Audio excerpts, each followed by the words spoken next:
IPS అధికారులందరికీ చెప్తున్నా, అందరికీ కాదు కొందరికి చెప్తున్నా, కొందరికంటే ముఖ్యమైన వారికి చెప్తున్నా.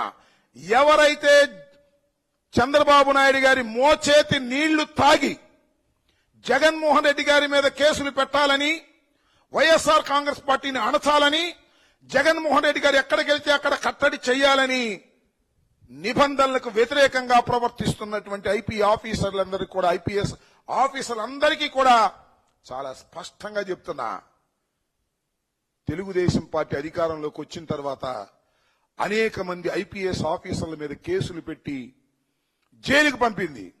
అంటే మీ మీద కేసులు పెట్టడం, జైలుకు పంపటం అనేది చాలా చిన్న విషయమని, అది అతీతులు కారనే విషయాన్ని మీరు గుర్తుపెట్టుకోండి.